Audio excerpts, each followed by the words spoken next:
Why is it that no product made by a black person or African person is used globally? Why is it that no product, think about the beak, the biro, the pencils, everything that we use, isn't a product made by a black person or by an African that is globally used? But 90% of raw materials somehow leave our land. Odera McFoy-Akachukwu, founder and CEO of Staylight, is rewriting what it means to build a brand. It is not just another hydration product, but what he calls cultural hydration. Tell us about Staylight. How did this come about? How does one just say, I'm going to start out the drink brand? A lab in LA, we reached out to them, they sent us an NDA, we signed it, and then the lady said, like, briefly tell us your idea. So the lady sends me an email after 4 hours. She's like, congratulations, you're a millionaire. The idea you have is worth at least $10 million. You've chosen a category that is the fastest growing category in the world. This is what Coca-Cola does, right? We're one of the fastest growing markets in the world, whether you like it or not. It took us about a year and a half to formulate Staylight. We went through 12 different iterations because the first couple times it tasted like medicine, like syrup. Educated in Nigeria and the UK, and sharpened by years in operations and consulting, he has discovered what it means to scale big ideas. The mistake I see that a lot of founders make is when they create a product, their dream is to be in ShopRite, their dream is to be in Walmart, to be in this big store. They want to start you in 100 stores and 100,000 cans to start you. That's a lot. That's about $1 million to start. Where do you get that capital? In a world today where there's so much saturation through, Meta, Google ads, and the rest of them, and you can't go pound for pound, you can't compete with the Red Bull budget. You have to create.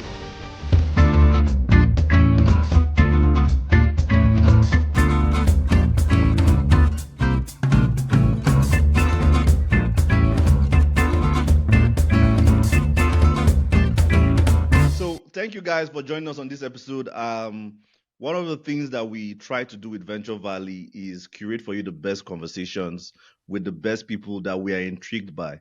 Something I tell people all the time when we do podcasts is that we actually pick up stories that we feel will bring a new perspective. We are not necessarily looking for the most famous. We are not necessarily looking for someone that is, we are not just trying to get the numbers. We are trying to actually deliver value. A friend of mine recently told me that he wants to get into the mind of the inner workings. And I think that's what we're trying to do with Venture Valley, to get into the inner workings of the various industries of the people that we bring on this podcast. And to ensure that that happens, you need to support us by ensuring that you share, subscribe, comment. Let it be that we have a good following, and that will encourage more speakers to be willing to come on this platform. So do us a favor, like, share, subscribe, and ensure that you also engage in the comment section. That would encourage more quality speakers to be willing to come on this platform. With that said, I want to welcome you to this episode.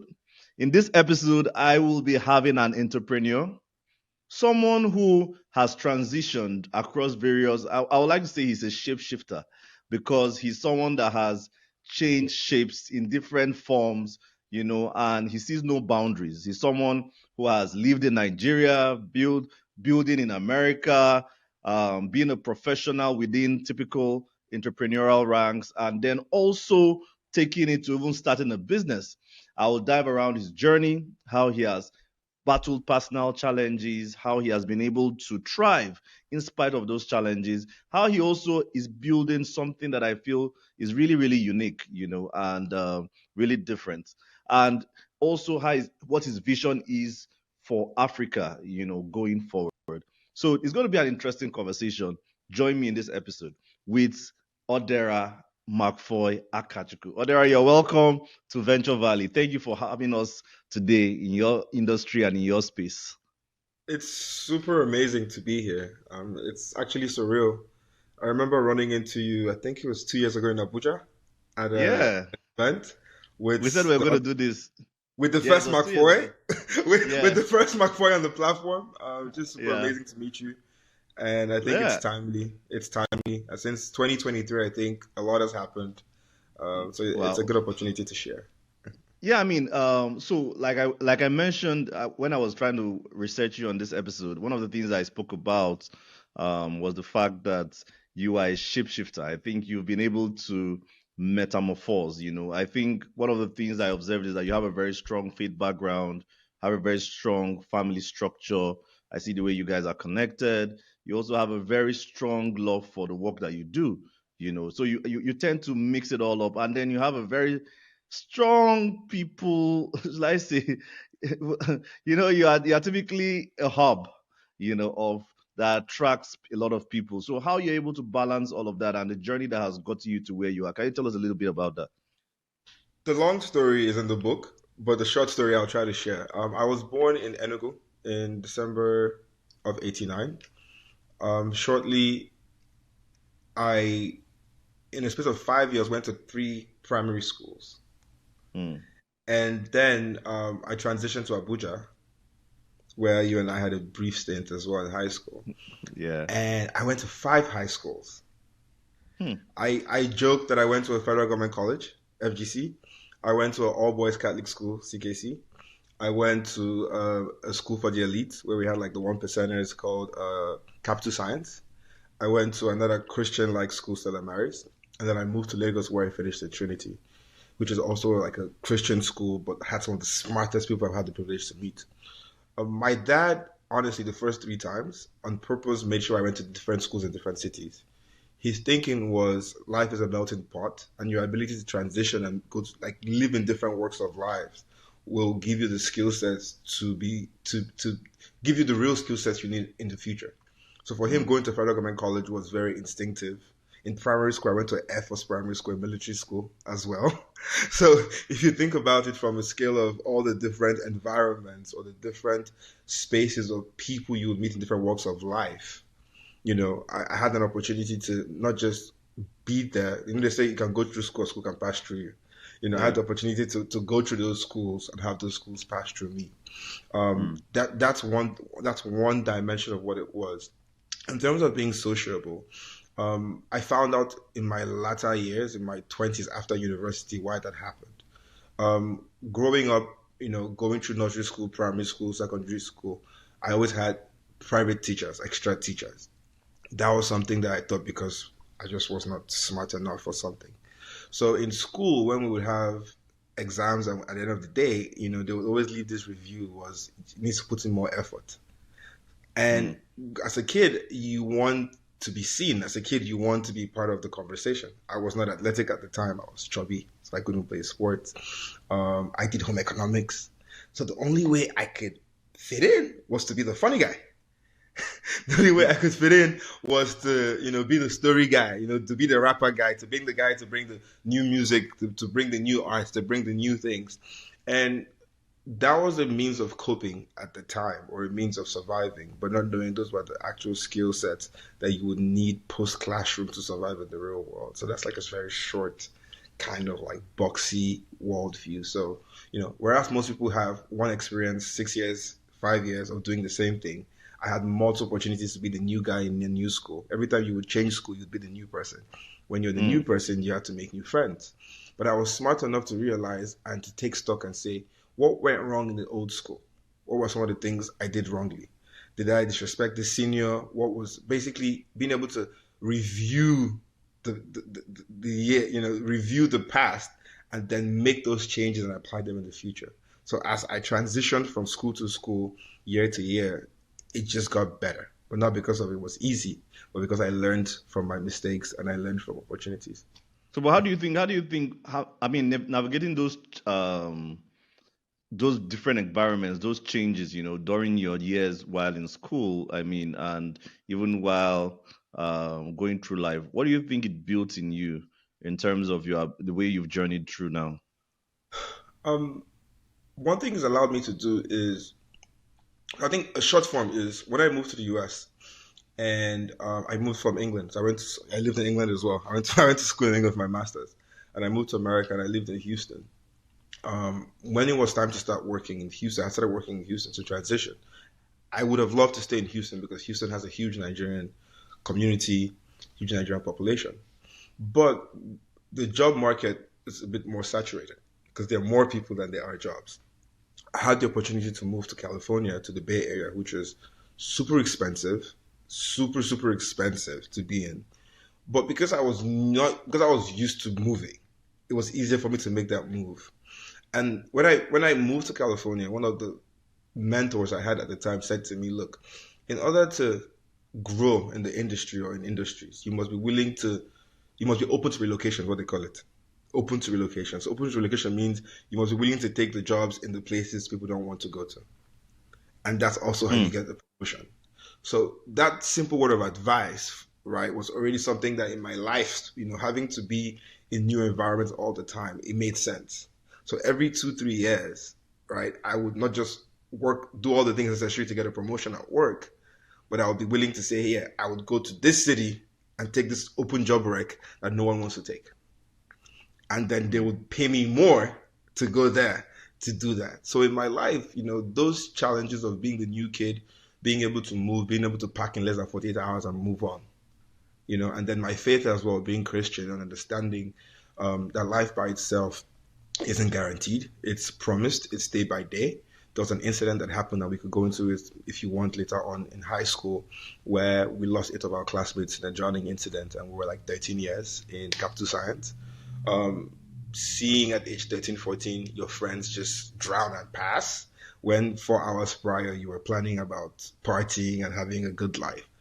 Those traumatic experiences, yet those experiences demystify life. They demystify the importance of the now or the tomorrows, and they make you, they give you a solid understanding that nothing is promised, nothing is guaranteed.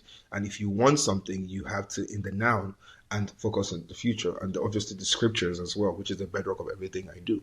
Right? The Bible talks about do not be worried about tomorrow, for tomorrow has its many worries. Rather, focus on today and do the most. Right? Your godly father will take care of you. Right? I'm paraphrasing in that instance, but it's a mixture of scripture. It's a mixture of my childhood experiences. It's also a combination of words of advice, which I love to gather. I love to gather quotes on words of advice. As we go on to this journey, you might hear me make a lot of paraphrases, a lot of quotes, because they've really helped me. Your journey into like the marketplace, right? You obviously began your experience from the professional life, but right now, I mean, you are more out there. I'm seeing you more out there like an entrepreneur. Like, how did that journey begin? Have you always been an entrepreneur, or you've been shift? You play the two fields very well. I think I see you play as a professional and play as a business person. So I was born into it, right? So my father's a medical doctor. My mom is an entrepreneur. I think my mom's an entrepreneur. At my earliest memories, this is like earliest memories crawling, maybe 1.5, 2 years old, was me being I still hear the machines, like sewing machines. Like even as we speak now, I still hear this. I still hear that of sewing machines. I think when I was 1 year, my mom started a business called Odi Toys. She started making teddy bears, and from teddy bears, she graduated to bed sheets, pillowcases, and then she went to curtains, and it turned into Century 21st, which became one of the largest indigenous furniture and the furniture companies in Nigeria. So I think by the time I was 7, she had a factory in Enugu where she had over 300 employees and mechanics. A lot of the PTF, PTDA contracts back then, all those primary school furniture were being built there. So I grew up in a home where seeing those things happen were almost normal, right? I was mommy's handbag, right? So she would travel around the country doing interior decoration, furnishing a lot of people's homes. I don't want to name drop. And I would be there with her, like I'm talking about government houses, very important, very interesting places. So I saw that growing up. And at some point, she saw the opportunity in the food space. And then she pivoted to Nourisha Fast Foods, which was actually the largest fast food chain in the Southeast, individually owned. You know how you had like Tasty Fried Chickens in Lagos? Like we had Nourisha in the Southeast at the time. That was when I was going to secondary school. Right, so to see her go from 1 location to 3 to 5 to 7, so there was that aspect. So we put that in the corner.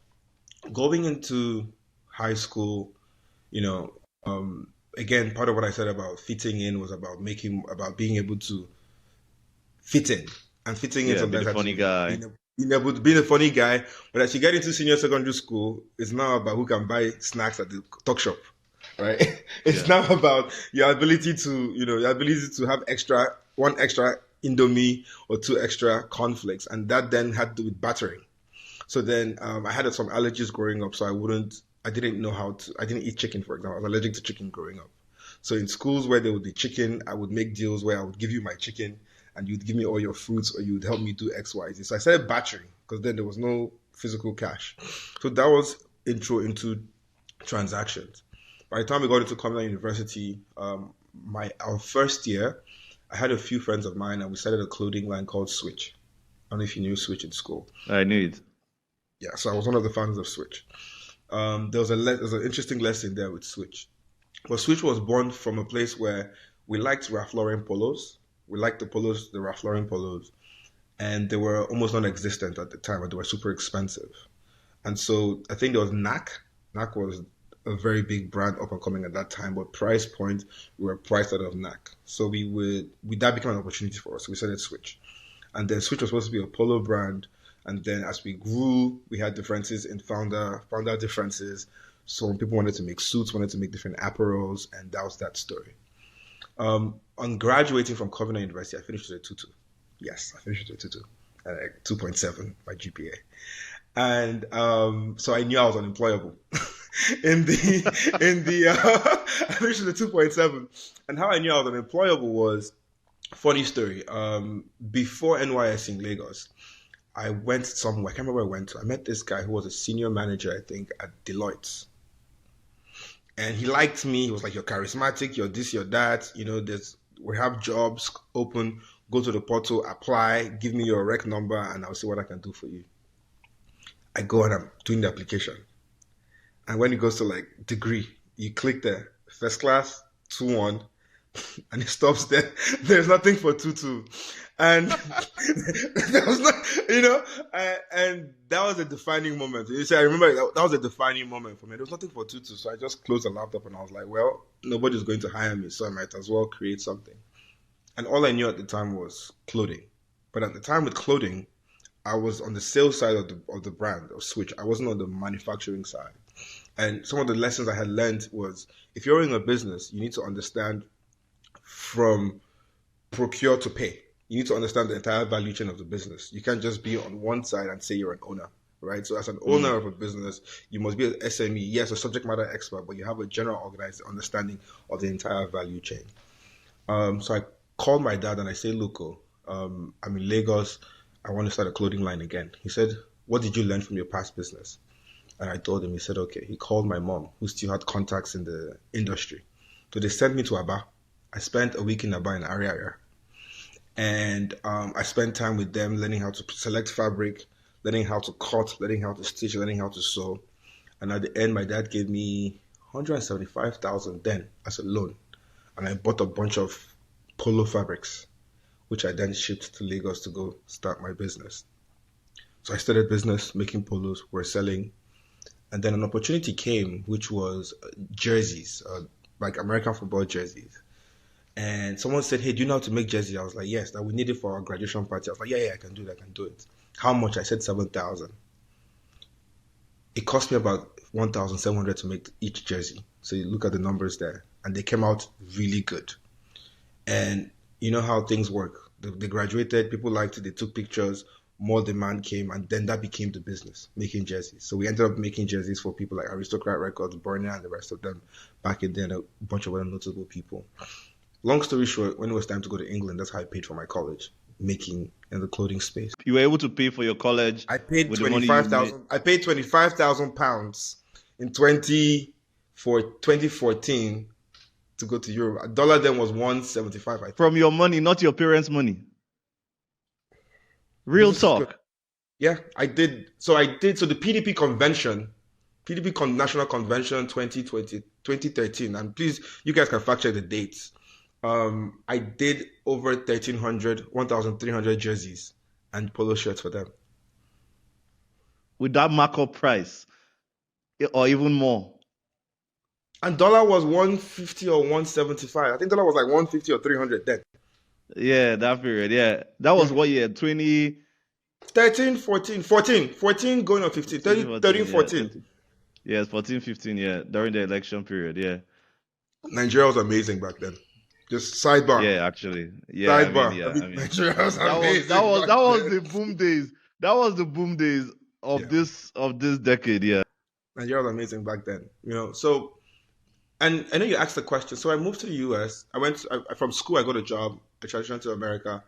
I worked for them for about 2 years. We had some challenges with the whole, getting me into the system.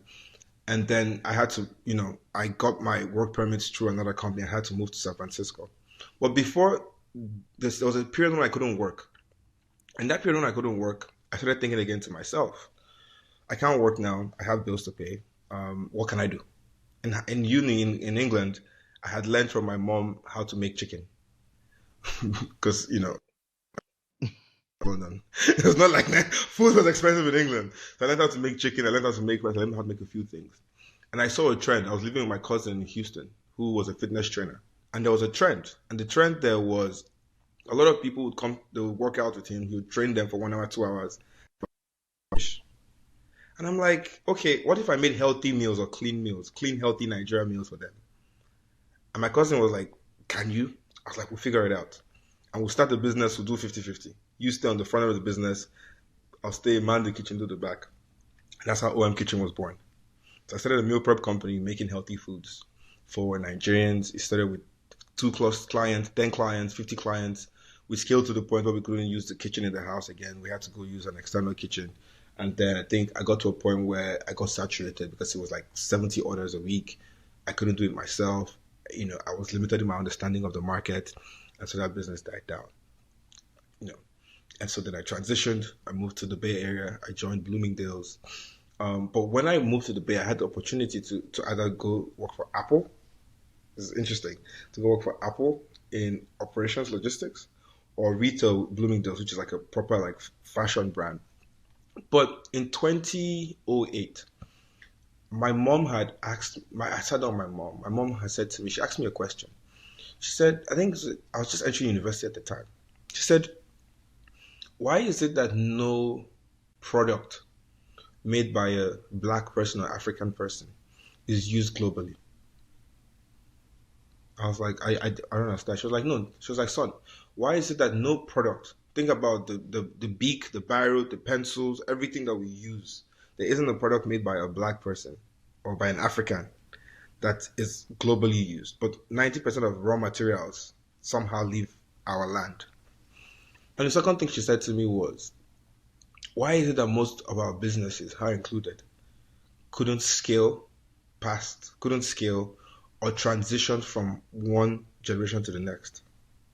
So a lot of the businesses would come, they would make a lot of money, but they couldn't really scale, or when the owner passed or when something happened, the business would fail. This was 2008. Those 2 questions had stuck with me. Those 2 questions actually had guided my path to studying. I had a bachelor's in computer engineering too. So in Kent, I studied, I went to do my MBA, but I transitioned to supply chain logistics. But I transitioned to supply chain logistics because I understood that supply chain was the understanding of value, of the value chain from procure to pay. And logistics is the movement of products from here to there. I remember when I wanted to do logistics supply chain, my father was like, supply chain, what is that? What is that? Can't do oil and gas management in Dundee. But I understood where the path of the world was going to. It makes sense. In going to Bloomingdale's, it was a thing where I was going to earn $74,000 a year versus going to Apple and earn $120,000 a year. But I knew that in going to Bloomingdale's, I would be in a retail space. 2 things. I wasn't born in the US. I didn't grow up there. I needed to understand how customer service and how to interact with people. Secondly, it was retail. And I knew that in order to create a product that would be in everyone's home, you have to understand how products flow and move. And so I chose that appeal. I went that path. I'll stop there. I went that path, let me put it that way. And that path somehow led me to this path versus choosing the path of more money, the clout of working for Apple, which is a big deal. I have friends that work there till today, and probably still be in a career. So I say that to say that from 2008, I understood the problem statement. As a Christian, I had asked God for my purpose in life, and He had clearly told me my purpose, and I had written it down on paper. So every decision, everything that I had done was leading towards purpose. So, but I mean, looking at the fact that you have a strong faith background, how has it been for you navigating the statement, for example, that you hear separation of church and state. So, and you are stating that you have a movement that has faith as its core. So faith and religion are two different things. Catholic is a religion, Christian is a religion, Muslim is a religion, atheism is a religion, capitalism is a religion, socialism is a religion.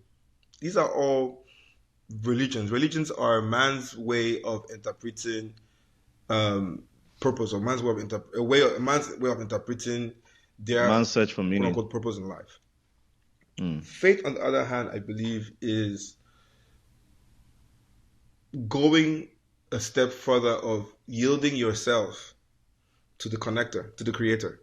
So rather than you trying to get closer to him, it's you allowing him bring you closer to himself. Speaking about what my revelation, let's use that word, not my revelation of what faith and religion is.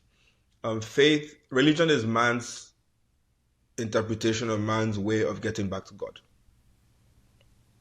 And religion can be so many things, not just church, mosque. It can be music, it can be food, it could be sexual preferences, whatever anyone creates an idol towards becomes religion. Whereas faith, or the faith, let's use the word the faith, which is what Christianity is at its core. It's called the faith, which is about, oneness with Christ and understanding that it's about Christ coming back down to take us, to shield us and bring us back into the throne room. So it's less about what I'm doing and everything I have to do, and more about the finished work that he has created. And then for each of us, it goes back to the principles and the promises in the scripture. And so I see the Bible as, for me, the Bible isn't a text, isn't a storybook. The Bible is this biography where I learned if you read it long enough, it starts to read you. Yeah. So for a young man who growing up felt lost, who at times I had a tumultuous high school. I was expelled twice in high school. Let's not forget that part. Right? At some point in secondary school, I was the child who parents would tell their kids to not be around. I was that guy who, they would tell their children, don't be around him, to go from being that individual to today, being a best-selling author, to having mentored hundreds of people, to being in a position to be on your platform, to speak to you. The only way that all of that could have happened was if I knew it was going to happen. And the only way I knew it was going to happen was reading the word. And so in the Bible, there's a character, his name is Joseph. Joseph became my avatar. The avatar, like like how the multiverse. So in my personal multiverse, Joseph is Odera. And so I could find a lot of semblances in his birth, his upbringing, his journey with mine. And I could read it in 5 days to know how it ended. And so I could hold on to that and say, even though mine might take 30 years, 50 years, 70 years, it will end in the same way. And as you read the scripture, you find things like, and God said to Abraham, stand up, leave your father and mother and go to the land I will take you, take only your wife. And you could see God say even to Jacob, stand up, go. You see God tell, you could see even in the New Testament, Saul, right, on his way to Damascus, God caught him, shone his light, go. So you start to pick up if you're smart enough, you start to find the trends. So things like, okay, God for the most part will not meet a man where he is and change his life there. He might have him to move. He might have to go to Egypt. Egypt means this. There's times and there's seasons. There are these promises in Proverbs. Honor thy father and mother so that they shall be long, and this is the first commandment with a promise. There are quotes there about business. There are things there about choosing the right bride. There are things there about relationship, about friendship. So the Bible for me, or the word or the faith, isn't this thing I wear on my chest of I go to church, I pray 5 times a day, I speak in tongues, I pay my tithe. Who's your pastor? My pastor is bigger than your pastor. Daddy this, mommy that. It's about understanding that, you know, I was not made by myself. Before he made me, he knew who I was. He birthed me. He gave me a path. And his plans for me are of good, not of evil. Therefore, an appointed time, though it tarries, it shall not tarry, it shall surely come to pass. So that becomes a blueprint, a promise, a ticket that I use to live my life. So the concept about separating church from state becomes funny because the first state was created from the church. In the past, God would speak to men directly and he would talk to them and he would lead them until they were afraid and they sinned so much that they said, no, give us a king, give us a physical government to rule over us. And so he, and then I think that's where the whole thing started from. Saul and the rest of them started from, and the whole wahala we've come to this day. And if you read all through the scriptures, if you go, you're a Christian as well. If you go through the whole journey, right, you had the judges and you had everything, it still comes back to such a time as this. Yeah. So for me, it's a compass. It's a map, a compass, a guide, and a promise that always comes to pass. Speaking about knowing that it will already happen, I mean, you've navigated various entrepreneurship journeys, and right now you're in a very interesting place, I must say. I see what you're building with Staylight. To be sincere, when I saw you with Staylight, I was a bit like, okay, what's this about? And what I was quite intrigued. Growing up, I remember 50 Cent when he had a vitamin water back in the day, where he Yeah. rapped about it in I Yes. Get Money. He was like, I sold it to Coca-Cola for 100 mil or something. Yeah. So I mean, so I was like, that played in my mind when I saw it. So I mean, tell us about Staylight. I mean, like, how did this come about? Was it one of your pivots? How do you create a product that the market does not know that it needs? From faith. I think it actually goes back to your previous question. From faith, from God. So tell us about it. It's a God-given idea. Okay, so it starts January 4th. January 4th, 2021. It's 4 days to my wedding. I'm in Abuja. I go for a house party with a couple of my friends. They open up a bottle of tequila. They pour shots around the room. I take a shot. 25 minutes later, my tummy's swelling. I'm getting hives. I'm headed to National Hospital. The next 24 hours, drip, a bunch of tests, MRI, everything. No MRI. They just did a bunch of ultrasound. Long story short, I had taken a shot of bad tequila, fake alcohol. Interesting thing though, there were like 10 people in the room that drank that tequila. I was the only one who ended up sick. So you guys check what you're drinking. Interesting thing was I was the only one who was affected. Came back to the US, went to the doctors, did a full physical. My liver function was crazy. My white blood counts were messed up. My proteins, long story short, my body was in a mess. So the doctor said no alcohol for at least 185 days to give your liver a chance, and then all the other things that they give you. So no alcohol means you go out, because we go out, right? Like we go out, we go to parties, we go to day parties, order bottles. Now I can't drink the shayo. I have to drink mixer. The mixers available are typically Coke, pineapple juice. In Nigeria, we use cranberry. In the US, we use pineapple. We use sodas, basically, or water. And two things that were annoying. One was when the bill came, they still split the bill equally. So whether you drink, you no drink, you got still contribute.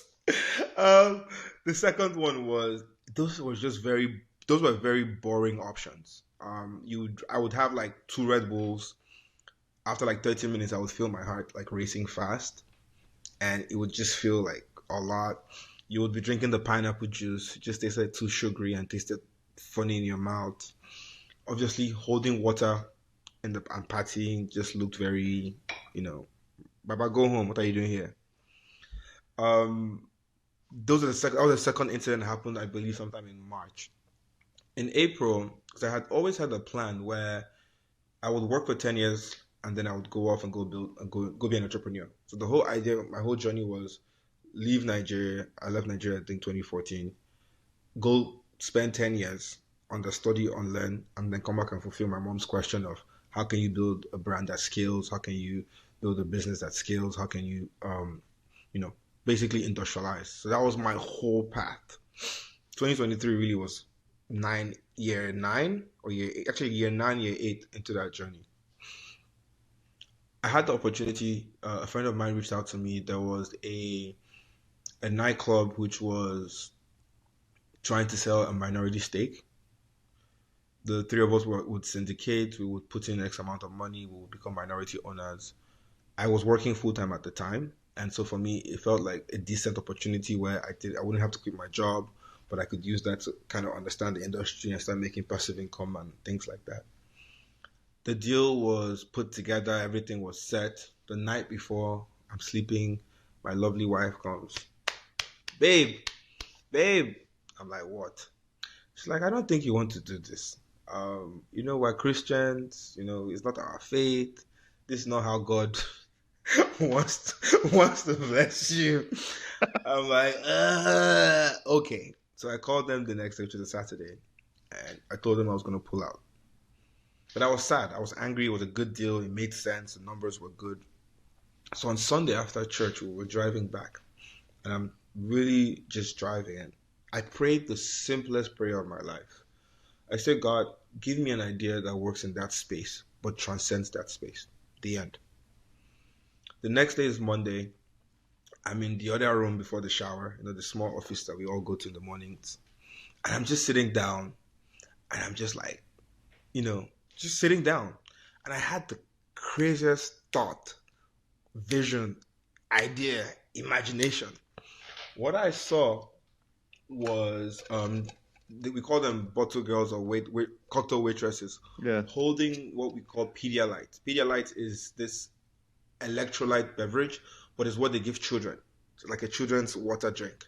Holding it with sparklers, going like this. And so I started to laugh. I started laughing because it was funny. It was super funny to me because Pedialyte's not something that you would have or use. Where did you see this? You would have in that like you saw it in your inner eye, or it was just like a vision. Okay, just. I was sitting down in the toilet and it just had just like a thought, like a vision. I started laughing, and I started laughing to myself because it was funny. It was genuinely funny. And so now I go into the shower, and I'm in the shower and like I'm bathing now, and I had the thought about what happened to me in Nigeria. I thought about what happened to me in Nigeria in January, and I was thinking about how many of my friends, how many young people I know who have kidney, liver damage, liver diseases, kidney failure, dialysis problems, the amount of like fake stuff we're taking, lack of vitamins. And I'm thinking about my experiences like a month prior out partying with my friends.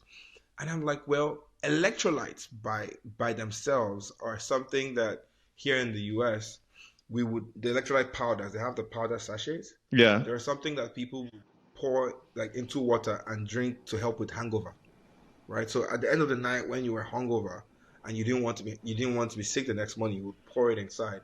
But it was never something people would consume socially. But you would see people drink energy drinks socially. Yeah, I mean, because generally alcohol takes a toll on your hydration, and electrolytes are a way for you to stay hydrated. And so I started thinking to myself, why? I mean, there has to be electrolyte drinks beyond Pedialyte that are in a can. So I don't know if you noticed what I was drinking was water, but it's actually sparkling water, like mineral water. Yeah. I had also discovered that year like sparkling water, like the whole fizzy water thing. So I was like, what if this electrolyte was in a can, was fizzy, carbonated like a soda, was healthy, had vitamins and minerals that could actually help people, young people like myself. But more importantly, what if it was cool, right? Like I don't drink alcohol anymore, but I go out and it's not cool holding water. I don't want to have Red Bull. What if there was something that I could actually order in a bar or hold in a club or in a festival and it was just cool to have. Like it was the equivalent of holding Hennessy in my hand. And the third part was, since people are already drinking and they'll bring out chasers, what if it would make a great mixer or a great chaser? Meaning that depending on what you drank, whether it was tequila, vodka, rum, whiskey, whatever the case might be, it would actually be a mixer. So the idea would be, now you could go out without guilt. You could hydrate. You could have something in your daily life. You could use it socially. But beyond that, because of what it does and what it is, in your daily life or daily usage, you could have that. And remember the concept of what is that thing, like if you could create a product that people could use every single day in their life and had a great repurchase, then you have a great business. Yeah. And so I leave the shower. I'm like, babe, babe, babe. This time, I mean to tell her, babe, I have an idea. She's like, okay, another one. And I tell her what it is. My sister is there. Her sister is there. My sister is a nurse. Her sister is a doctor. And they're like, that's actually pretty incredible. Here are some of the vitamins. And in 4 hours, we came up with the name Staylight to stay light. Also play on electrolyte as the state of Mm. So when you look at the logo in the back, it's like someone's hands are open, like taking flight. And it actually is inspired by Isaiah 34. It's also a scripture that talks about, we won't get into that. And we went from idea of a name to registering the business name that day, to getting the domain name that day, to filing for the trademark the next day, before even knowing how to make the drink. So I mean, like, basically, you moved with a sense of urgency. Like you were quick to just begin trying to build from the day you got the idea. It was clear. Something funny happened. That evening, I reached out to a friend of mine who was on is on my team, like number one on my team. And I was like, hey, I have this idea. Da, da, da, da, da. He was like, okay, let's reach out to a couple companies in California. So there's a lab in LA. We reached out to them. They sent us an NDA. We signed the NDA. And then the lady said, like, briefly tell us your idea and then we can get back to you. So the lady sends me an email after 4 hours. She's like, congratulations, you're a millionaire. The idea you have is worth at least $10 million.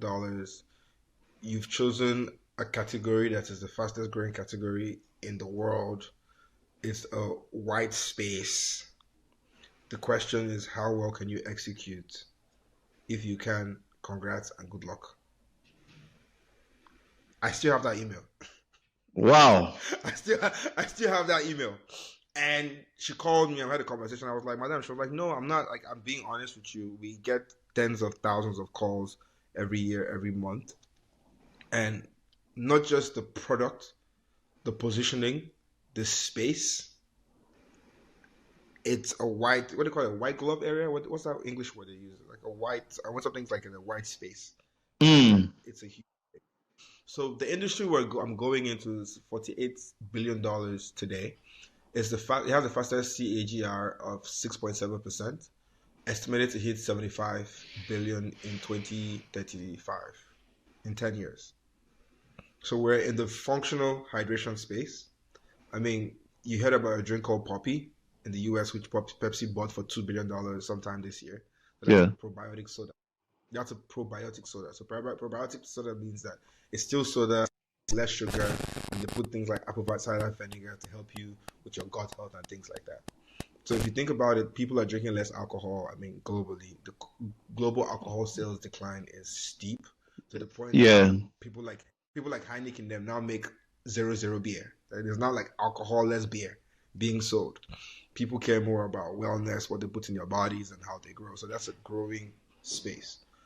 Ideally, interestingly, in our country, Nigeria, the hydration market value is $0. So in Nigeria, we do a lot of energy drinks and we do a lot of glucose drinks. So Lucozade, for example, is a glucose beverage. It's not an electrolyte beverage, right? Mm. It's a wide space. It's a wide space and a wide market. So yeah, it's not easy though. One thing is getting an idea and then bringing it to life.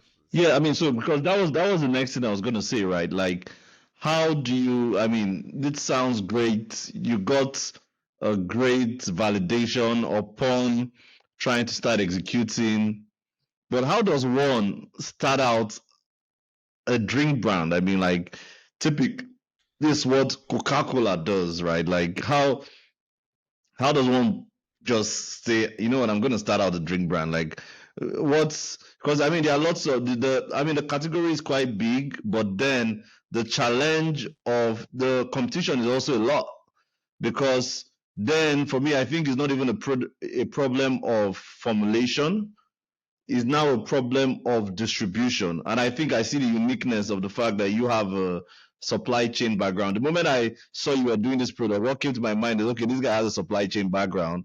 So he kind of understands how to move products, and he understands shelf life. He understands distribution agreements, and everything. So run us through how that journey has been. That's a amazing one. So I'll take a second to you might hear you know the statement, right? Think locally. You know, it was the first time I heard that was in Commonwealth University, Lagos Likewise, University. local, think local. Yeah, That was it. yes, rest in peace, Professor Isaiah Obayan.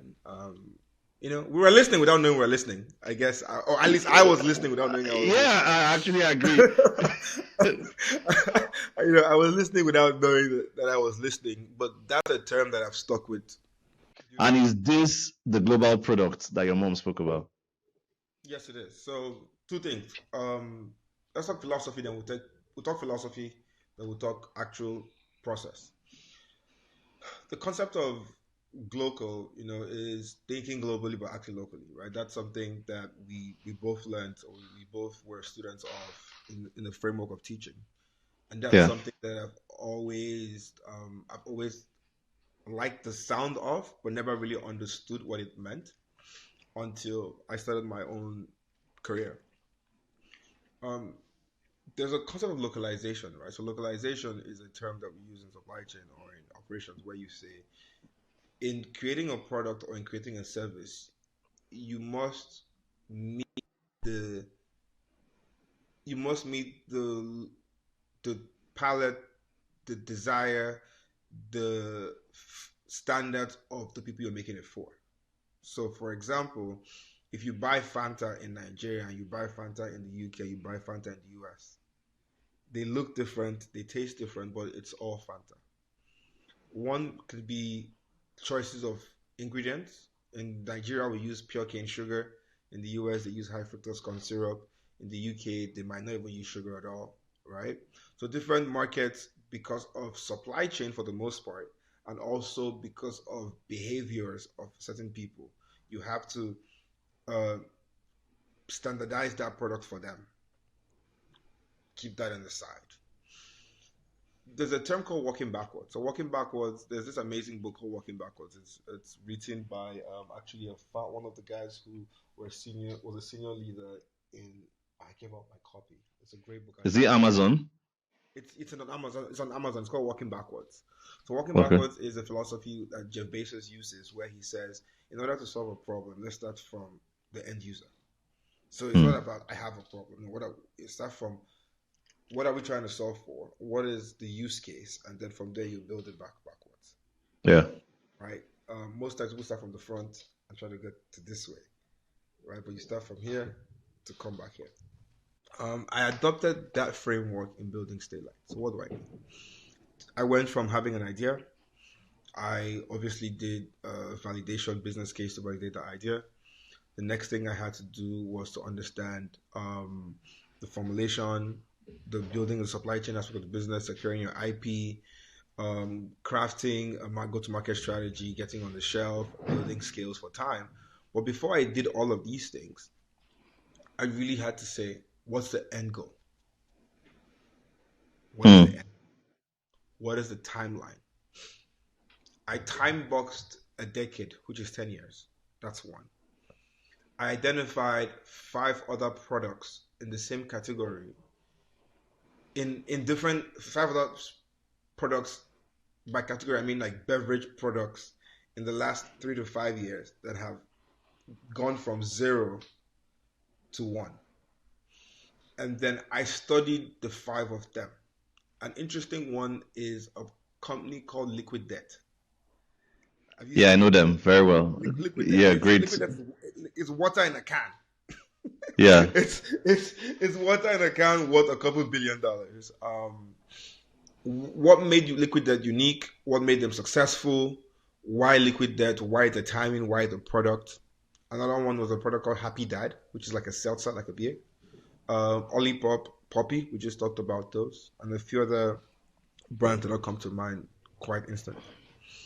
I was able to get data on those companies, understand the founder to get the founder market fit. Each founder had a different story, different experience. So, for example, the founder for Liquid Death, his background is branding and advertising. So Mm. that's his background. Another product is one that we all know called Prime. Prime, which is by Logan Paul and KSI, which is actually owned by Conga Brands, but everyone knows Logan Paul and KSI. It's probably one of the most phenomenal products in terms of like go-to-market strategy in the last 4 years. But in terms of quality, they had the virality, they used the leverage, the celebrity, and then they had Conga Brands which had a solid distribution supply chain, and they were able to do that. Then you have Poppy or Oli Poppy, which was just sold. The lady started had to it was called a different name, and then she went on Shark Tank, and then she got an investor, and that was a different part to market. So I had to understand all of those things first of all. Then I had to also understand my product. Why Staylight? Mm. Where is Staylight going to live, and where do we end? So for me, I understood that Nigeria has a population of 200 million plus. We're one of the fastest growing markets of the world, whether you like it or not. We have an evenly distributed in terms of alc versus non-alc, call it Christians versus Muslims, call it churchgoers versus secular people. It's evenly distributed. Where if I have a product that one in the middle of our USPs is a cool product, a life product that for people who don't drink or engage in alcohol but want to feel cool and want to be part of a community, they can have it.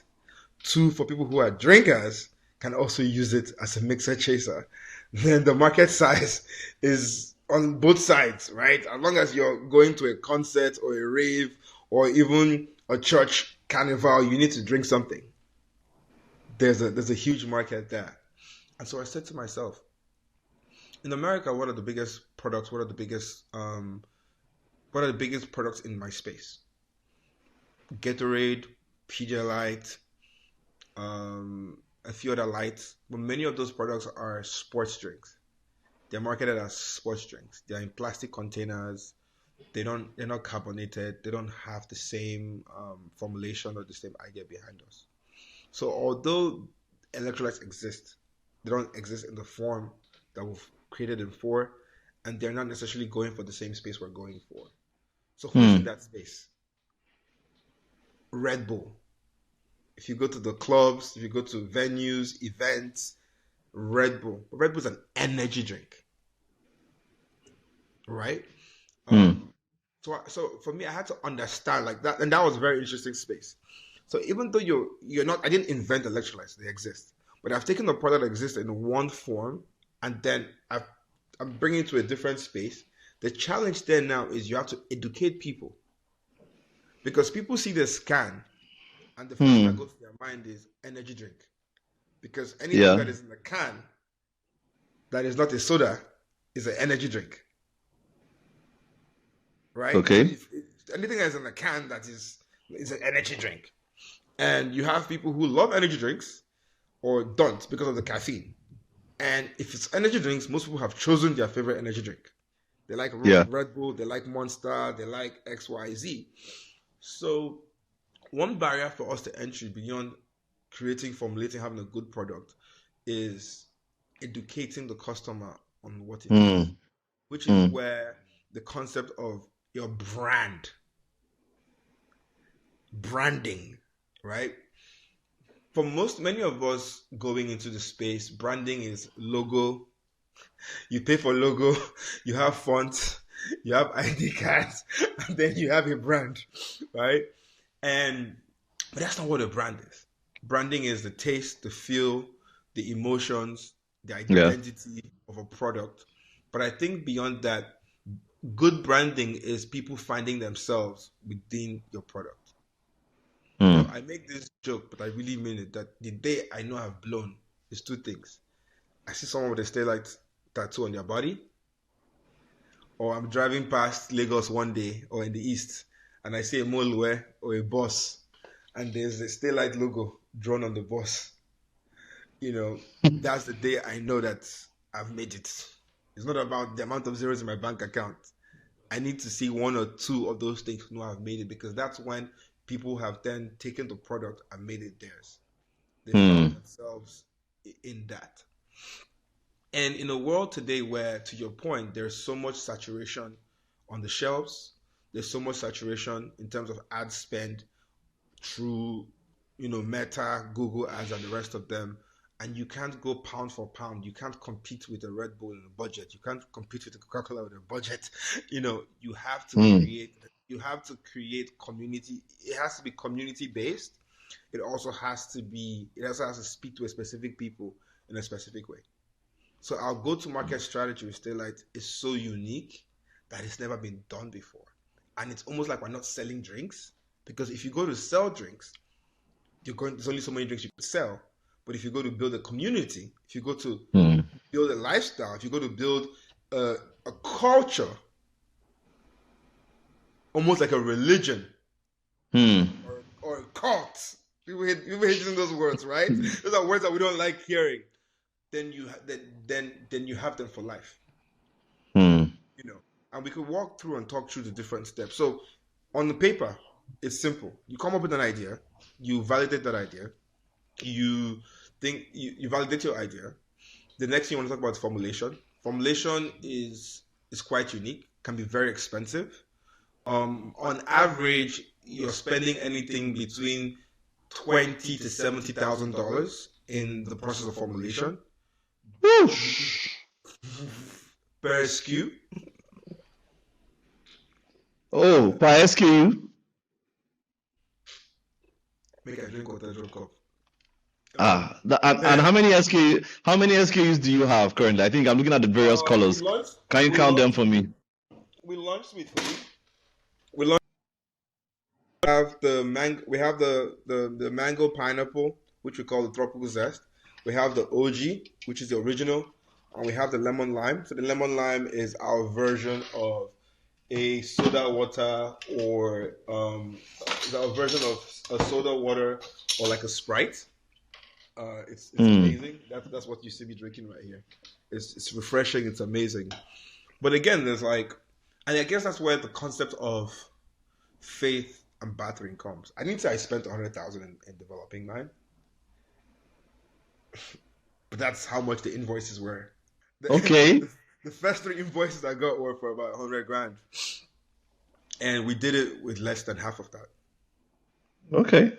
The ability to negotiate, to understand what people truly want, synergy.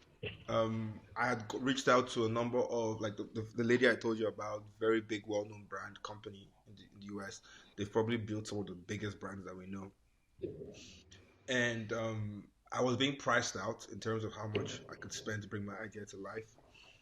And one Sunday, we're at a day party, and there's a friend of mine who I knew worked in the alcohol space. He was a rep. He used to be a rep for Diageo, and then he had Hmm. moved on to something else. So I was talking to him about my idea, what Staylight was, what I wanted to do, and he was like, "Hey, Odi, there's this guy I know.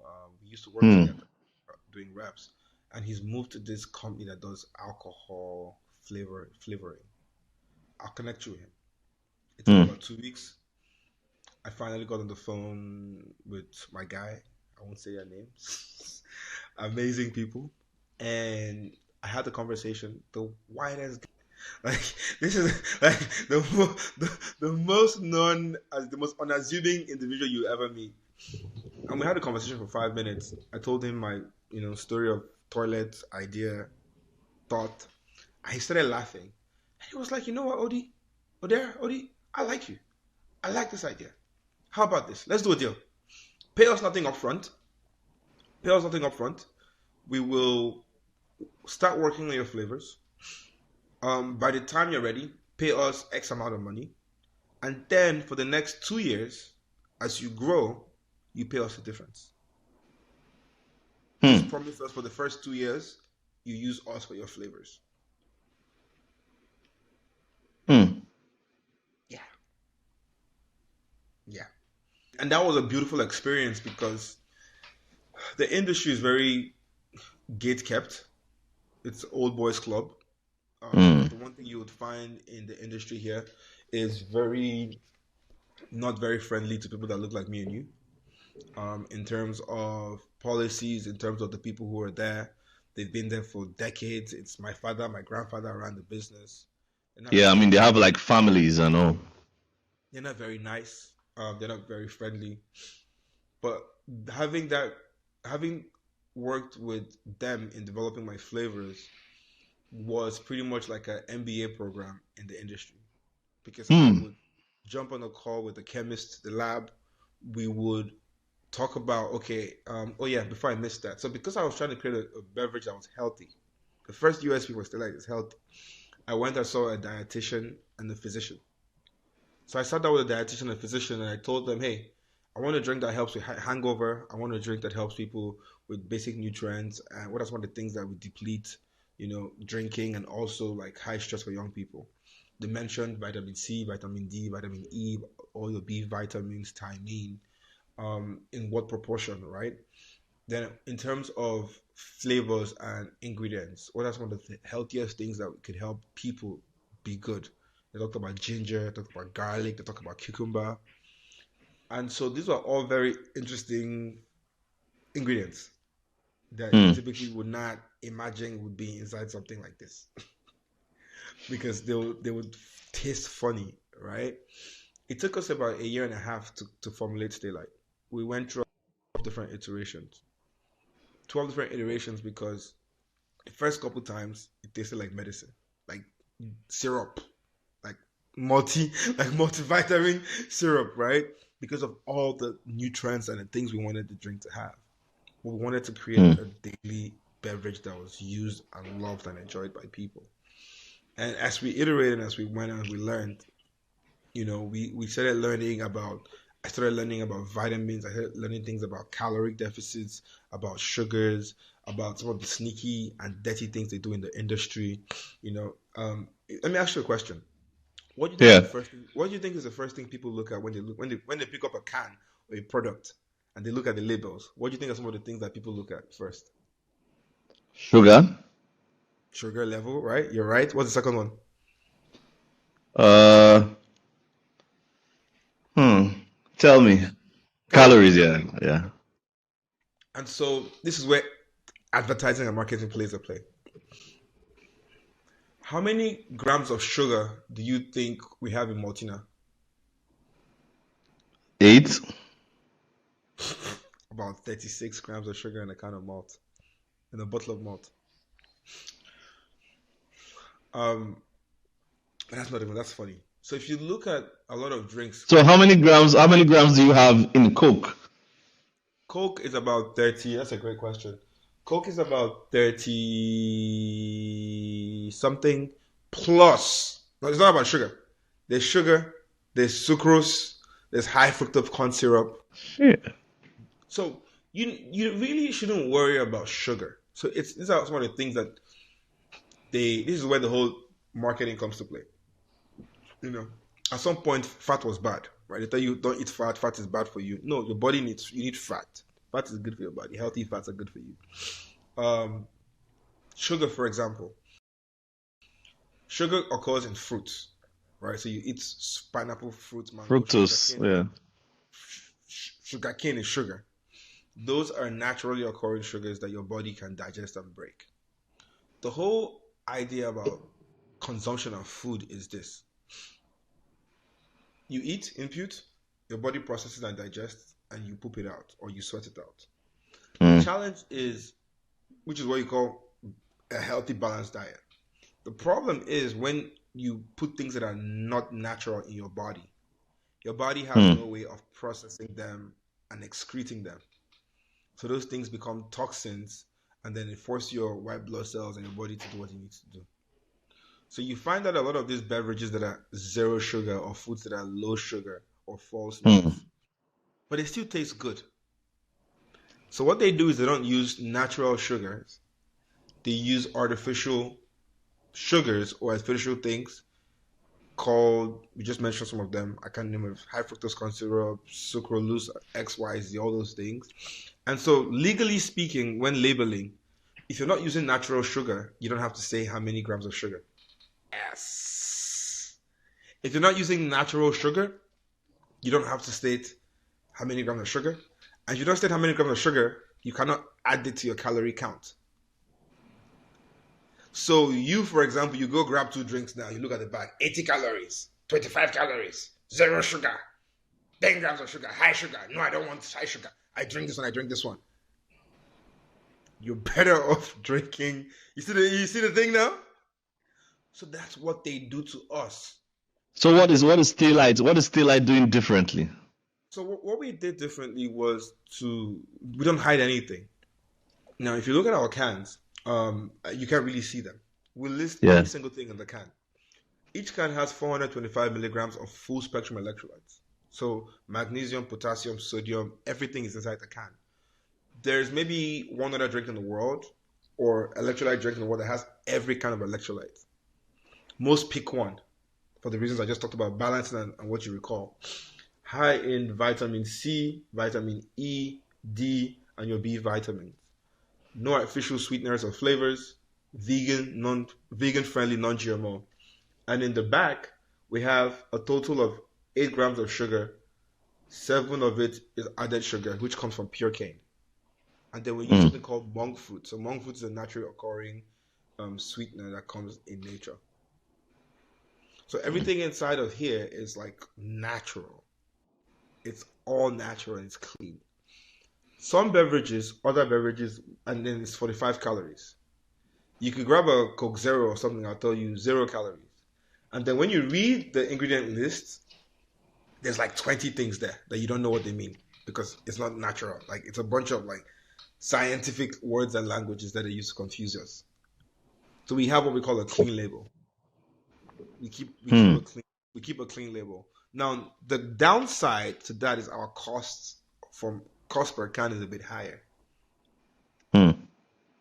Our cost per can. So our product is premium. So this is where you now talk about the difference between premium versus non-premium. Right? Premium versus non-premium. But then you're able to solve that at scale. So when you're manufacturing 1 million cans a day, 500,000 cans, 2 million cans, then you're able to then kill that now with cost per can, right? You can fix that. So on the road to getting to the shelves, build a supply chain strategy, build a distribution strategy. When we started the brand, we talked about wanting to be a global business. The idea for Staylight is a 10-year play.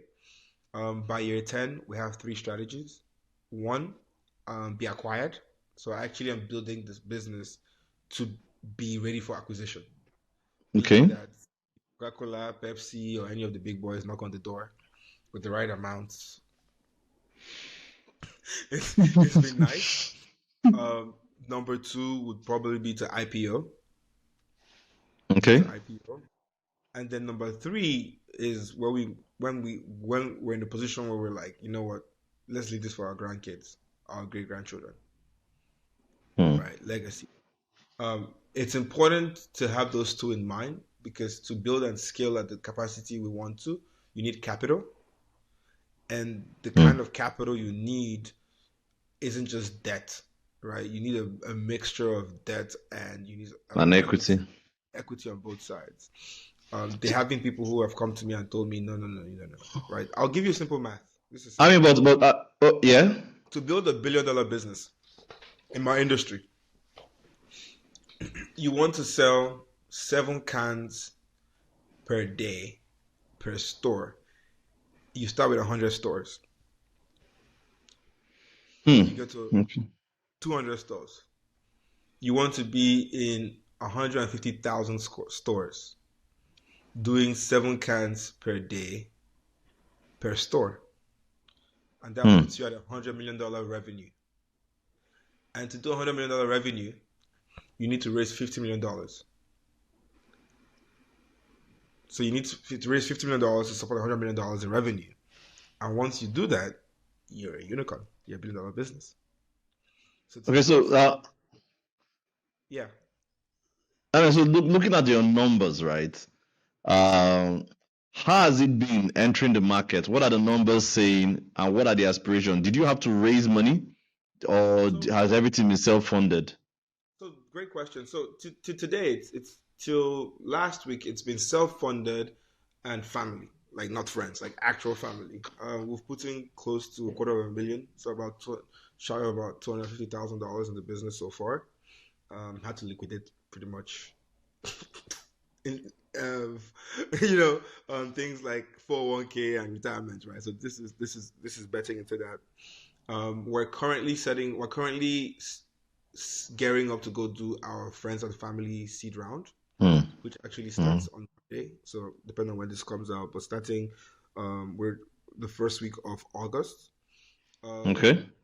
The reason we're comfortable enough to go do that now is we have product market fit. We've sold over 6,000 cans in 3 months, which is a lot. We're in currently 25 locations in the DFW, that's Dallas market.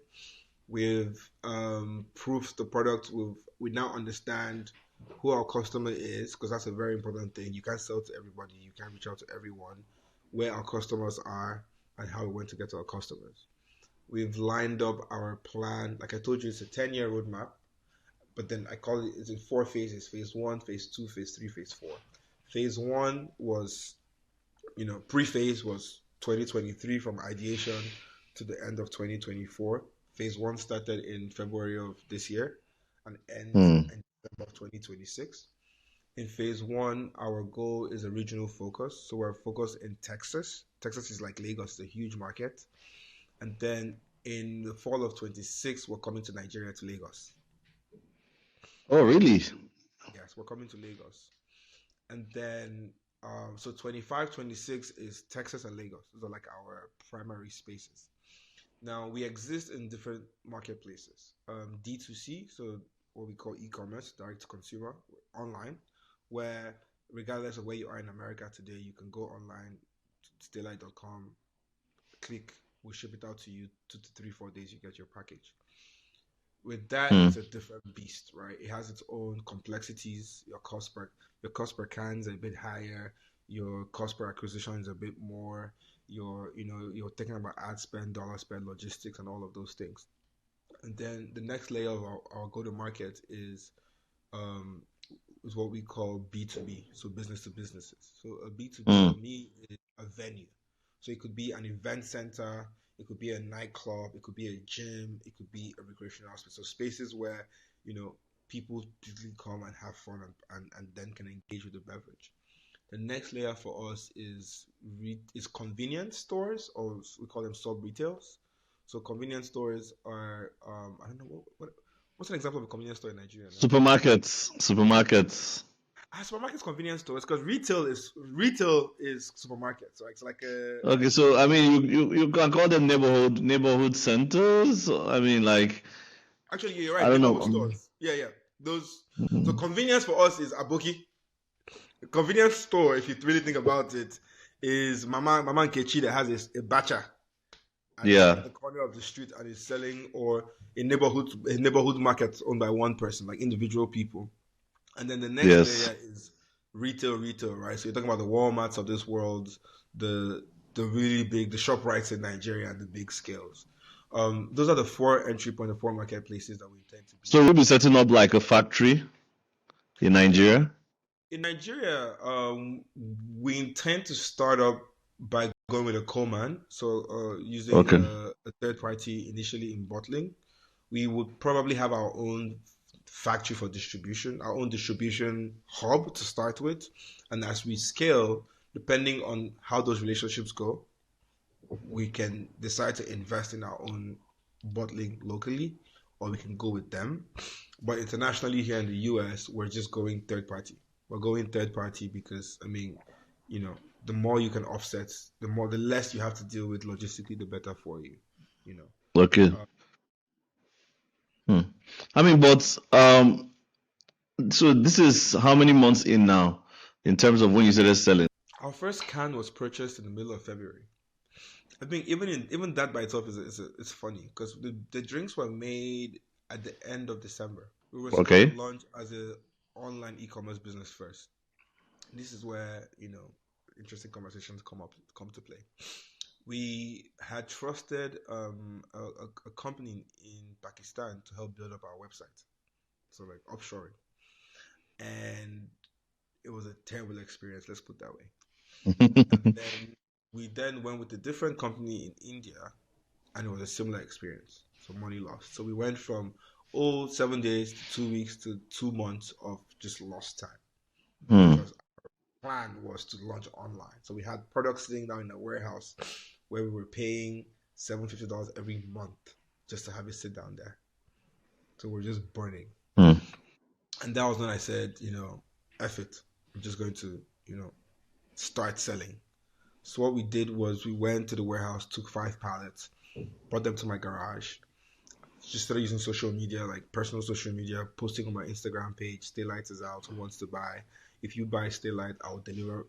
I will deliver myself to you. And then I started going door to door, just started Hmm. going to Mama Nkechi. Mama Nkechi, see this product though, it's good for you. It does all these things. In fact, if you buy two from me, I'll give you one 50% off and give you some for free. And she's like, you know what, this boy, I like you. You look like a good boy. I'll take it, Hmm. right? Papa, Musa is like, no, consignment. I don't know. I won't pay you if it doesn't sell. And so we started getting into those doors, those 20 something doors that we have now by guerrilla marketing, just getting into those spaces.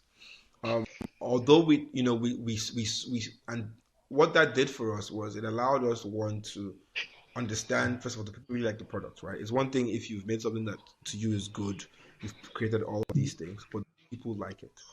Are people willing Yeah. to go grab something that they don't know to try?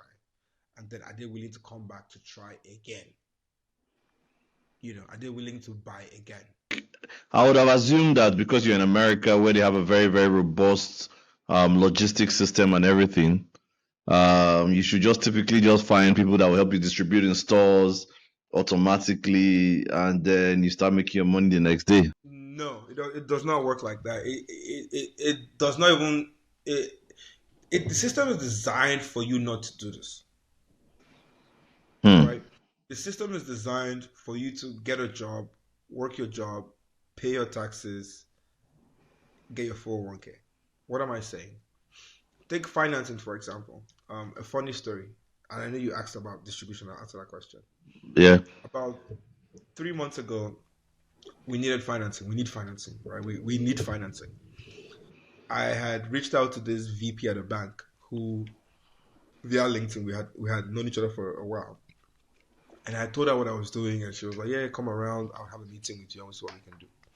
So we get to the meeting. We get there to the meeting. We have everything, all our documents in stack, and we have to drink. She tries to drink, and she's like, "Yeah, we could probably offer you $10,000 line of credit in about 3 months, and it's about 15%." And I'm like, Hmm. I'm here looking for about $2 million. You're telling me you can give me the like, oh no, we don't do that. If it's real estate, for example, if it's real estate, maybe, and for that you have to have XYZ. And so I left. And very quickly I realized that the financial systems are not set up for people like us. In terms of distribution, there's there are distributors. So if you look at the way the system is set up, the value chain, Hmm. if you're selling alcohol or if you're in the alcohol business, you can't sell alcohol directly to consumers. You have to go through a distributor. We have big distributors, Unify, Kehi, and a few of them. But because our product is not alcoholic, our product is natural, so it's almost like food. We can afford Hmm. to sell directly to people. Now, Okay. when you go to a distributor, so think about it this way: your unit cost is let's make it simple. Simple math. Your unit cost is a thousand $10. naira. Let's use naira. This is for customers. Your unit cost is 1,000 naira to make. A distributor takes your product, they mark it up by 20 to 30%. So they add 200 naira. Your MSRP or your suggested retail price to the customer is 2.5. The distributor will now sell to the retailers at maybe they added 300 naira at 1.13. The retailers now sell to you at 2,000. So there's 700 there. Right? For a distributor to decide to take you on, they want you to have what they call an anchor account. An anchor account is they want you to be selling in ShopRite. They want you to be selling in, what are the biggest stores in Nigeria? What are the really big? I mean, ShopRite, Ebano, Ebano, right? Yeah. They want you to be like an Ebano or ShopRite because those are the accounts that they have for them to take you on, one. But wouldn't they be the ones to get you in those stores? No, that's one. Number two, they also want you to have a huge marketing budget. So remember, all distributors do is they take products from 50, 100 people, they put that in their warehouse, and then they have like 1,000 other stores that they go to. So what they want to do is just distributing. They want their agents to go, how much akara do you have? You should have 10, you have 5. Okay, let me fulfill this order for you. Oh, this one is selling, is not selling. Let's put money in ads. Let's do this, let's do that. So for a distributor to pick you on, most times they want you to have a key anchor account. So what that means, they want you to have a key anchor account, one. Number two, they want to see traction. Traction for them is you have 7,000 cans in a day, right? They want to see 700,000, 70,000 a day. It has to be worth their while because it's a volume-based business. So hence the different marketplaces. The mistake I see that a lot of founders make is when they create a product, their dream is to be in ShopRite. Their dream is to be in Walmart, to be in these big stores. And so from day one, they're angling to be in those spaces. But you don't, yes, it's good finesse. It's good to say my drink is in Walmart. If you think about the economics of what it takes to be in Walmart. To be in Walmart, for example, has, I'm making this up, 1,000 stores in America. The average store at Walmart to give you a PO, purchase order, to supply them 100,000 cans. And they say they want to start you in a region, 100 stores. So imagine if they want to start you in 100 stores at 100,000 cans to start you. That's a lot. That's about $1 million to start. Where do you get that capital from? Where do you get that money from? And they're paying you net 90. And guess what? If they take you in and they say you have 30 days to fulfill this order, and if you can't fulfill it in 30 days, for the next 4 years, you're blacklisted. Or you fulfill the order the first time, and it's flying off the shelves, and they're putting a reorder. We need a reorder. And for some reason, your supply chain is lagging, procurement, something goes wrong. You can't fulfill that order. You're messed up. So it's not that slow and steady wins the race. It's, from what I'm learning, and that's one of the lessons that I've learned. Like, these are things I'm learning in the industry, is understanding, one, to bring in the right people in your team. Right, I started this with myself, my friends, a few people that I knew. Right now, my team is being built. I have my head of sales. She's a seasoned supply chain. She's a seasoned sales vet, over 15 years. She's been part of 2 exits and otherwise. To help us get us ready as we're, scaling. And I'm like, we need to do this next tomorrow. She's like, nope, 90 days, 120 days. And I'm like, I don't have 120 days to wait for. She's like, no, Dara, no, you don't. I'm like, no, we have to do it. She's like, no, Dara, no, sir, because the worst thing you want to do is have a false start. The worst thing you want to do is start but not have the ability to sustain and keep it going. So back to your talking about retail and distributors. So what we've decided to do is a hybrid model where we've identified marketplaces. So you have like a marketplace like an Amazon.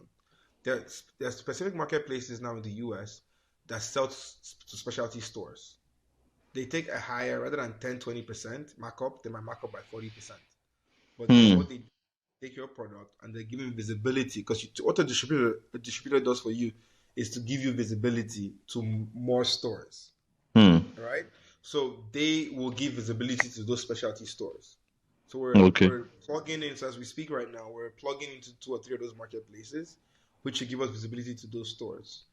The other Hmm. thing we're working is going to they call trade shows. They call them trade shows, right? So trade shows are where in the old days in trade fair, brands will come in and display their products and their units and their goods, and then buyers, you're able to meet buyers. So every company, major retail company, has what they call buyers or Hmm. category manager. A category manager or buyer is a person in a store who is responsible for fulfilling or stocking a particular product. And how they know what's new, what's hip is through trade shows, right? So Hmm. now we're focusing on getting into trade shows. Through trade shows, we can build those relationships. We're building all the right tools that allow us to get into those spaces to scale. In the meantime, we're working on our Mama Nkechi and convenience stores, independent convenience stores, All right? right. And we're also focused on getting into businesses like, barbershops, clubs, bars, restaurants, because those allow us to create visibility, right? Those are places where people get to try one drink, get a drink in their hand, try it, Yeah. like it, then go into to create those demands on the back end. But looking at your journey so far, I mean, would you say it has been worth it? Ask me in 5 years. um, I think so.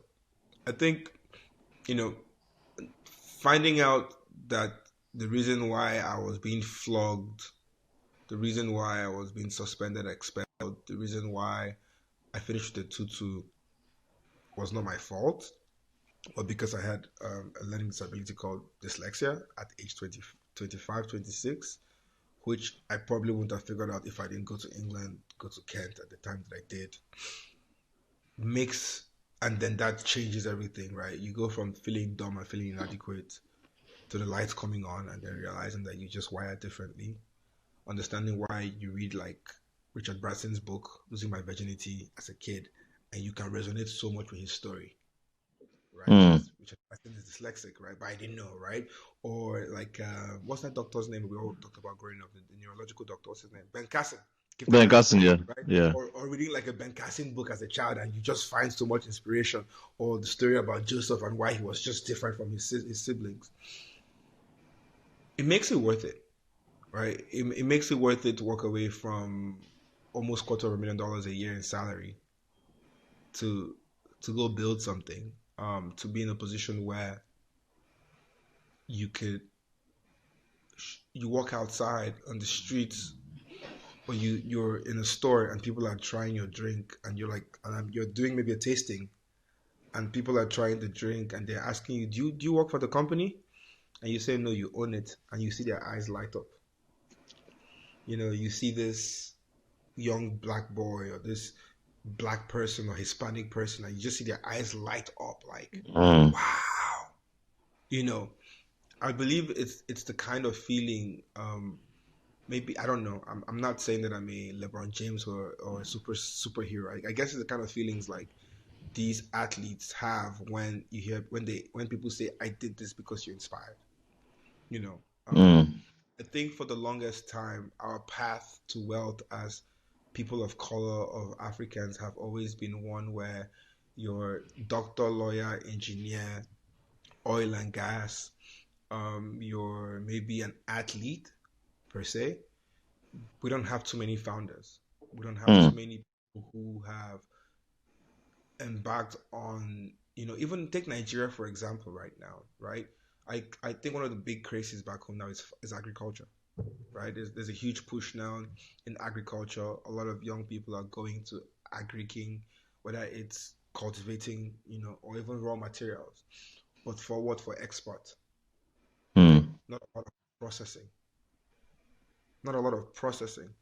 And the real wealth is in the processing, which is Yeah. why you look like a country like, this country that had gold. They were selling their gold before for peanuts, and they built Hmm. a gold plant, and suddenly their GDP went from nothing to something. you know. Yeah. So that makes it worth it. It makes it worth it being an example. It's also hard being the example because then there's Hmm. nobody, it's also hard being the example. Also knowing that you're creating a product that helps people's lives. I have people who've reached out to me via social media and they're like, yes, I used to drink 4 or 5 Red Bulls a day and I wouldn't be able to sleep. And, and now I'm able to use Staylight and I can get through what I need to get through. I Hmm. feel better. Or you hear people say things like, I went out, I drank so much, blah, blah, blah, blah, blah. I woke up in the morning, I didn't have any hangover. I was able to do what I needed to do. That makes it worth it. Yeah, I mean, but talking about your dyslexia, right? You found out you were dyslexic, and what happened? Like, how did you find it out? You're not dyslexic in Jesus' name. That's the first thing that happened. My parents. Ah, um, there's, there's that aspect.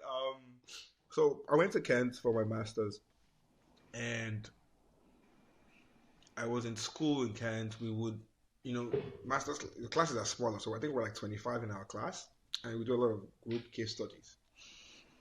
And I was in this group of like 4 people, and for the most part, I would be like the group leader. So in the class, I'll be the one doing all the teaching, assignments. explaining Okay. assignments, and then they'll give us tests, like in school, like class, I write test, and I go fail. I'll fail. And so one professor in particular, I think it was our intro to supply chain. He called me to the side, and he was like, "You're pretty smart, but I'm not sure what happens in your test scores. I need you to go see I need you to go to go see like the guardian and counselor of the GNC and take this note." So I go to the GNC or International GNC office, and he opens the notes. He's like, "Hey, do I have an hour?" I'm like, "Yeah, sure." He's like, "Sit down." So I sit down and open the computer, and they give me this test. It's like an hour test. And I take the test, and the guy looks at me, and he's like, "He'll get back to me. He'll send me an email." I get an email 2 days after, and it's from the university saying that, hey, they would like to fly in this professional from Liverpool. It would cost £800, but they are willing to pay half of it if my family can cover the other half. So I reached out to my parents. I'm like, hey, here's this email, blah blah blah. My dad just did as if he didn't hear what I was saying. My mom was like, you know, got this, got that. So I told my aunt, who was like my second mom, and she was like, yeah, let's do it. So we paid for the test. They flew in this lady from Liverpool, Dr. Something, something, something, something. It was a 6 hour long test. You remember like verbal reasoning, quantitative, those things we did as kids, like all those like drawings, and I did all of those reading, writing, logic. It was intense. Like it was 6 hours. By the time like there's no breaks, just pee, come back, keep going. To the point that they'll give you Legos, build Lego, break it down. And it was a very long test, very intense test. And I think what happened was 5 weeks after that test, I got this like 20-page report. It was thick from the lady. And I'll just paraphrase through the most part of the test. So she said, hey, long story short, first of all, it's a miracle. Like, how did you graduate? How did you make it to grad school? How did you study engineering? How do you play basketball? Like, your case is quite peculiar, quite unique for the fact that you're here. That's on one level. That's the blood of Jesus. That's the blood of Jesus there, right? Then she goes, not only are you very dyslexic, you also have what they call dyspraxia. So dyspraxia has to do with coordination, like hand-eye coordination. And she was like, yeah, but you play basketball, you played varsity, you could shoot. It's quite interesting how you've built coping mechanisms, that you've created ways to cope and survive and live.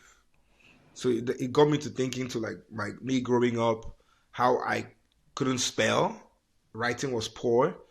To remember people's names, I would have to like you, Elijah, for example, I would think Elijah in the Bible. Like whenever like Elijah, I have to put your name with Elijah in the Bible. So whenever I think about the Bible, Elijah, and then I remember your name.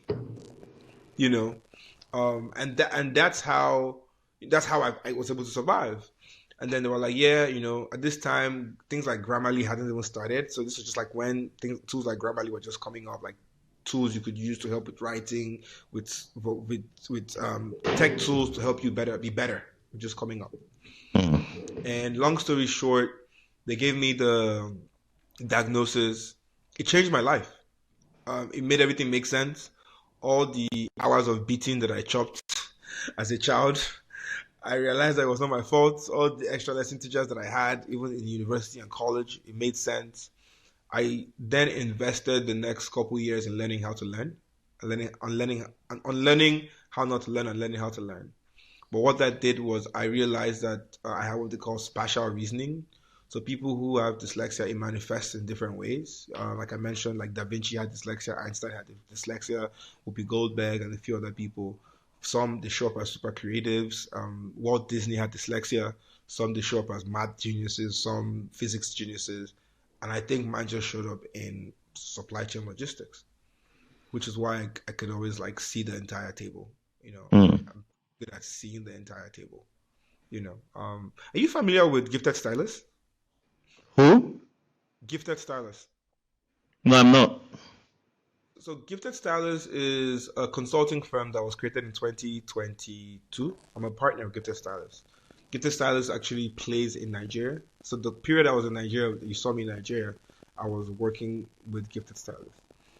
It's a consultancy firm more around operational excellence project. Yes, I recall. So being able to work with a lot of some of our multinationals, being able to like understand and analyze businesses, understand different frameworks. So I'm sure you're familiar with like Six Sigma, for example. Yeah, Six Sigma. Yeah, Then continuous improvement, which is more Kaizen or Lean, which Kaizen. Yeah. you tech bros have borrowed now using Kanban board and some of our tools. Scrum, right? But it's really continuous improvement and lean, right? So, so things like waste, 5S, waste, all those academic frameworks that before I thought I wasn't smart enough to grasp or understand. But now that I knew what it was, I was able to learn and grab those tools. But then my Mm. ability to then naturally in the real world almost move and shift things around, right, makes it pretty incredible. So I'm able to pick a tool from a toolbox of what is needed in the right to make the right decisions to do the Mm. right thing. So that's how this crazy brain works.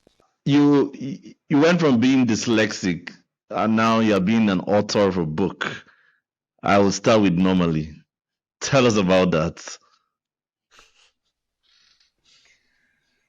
Atom's journey to soaring heights. You know who Atom is? Don't tell me. Akachukwu, Tony, Odera McFoy. Those are one of my cool names. Yeah, I mean, I remember. I think I remember back in school, they used to call you Atom. I never really understood what that meant. I thought it was something else, but So I actually came up with that acronym, right? So for me, Atom was really a nickname around like being the strongest indivisible particle, right? The small indivisible particle. That was, I guess, some sort of like positive affirmation for me, but it was also like my acronym. I discovered when I was maybe 13, 14, I used to have a lot of anger issues, partially the dyslexia.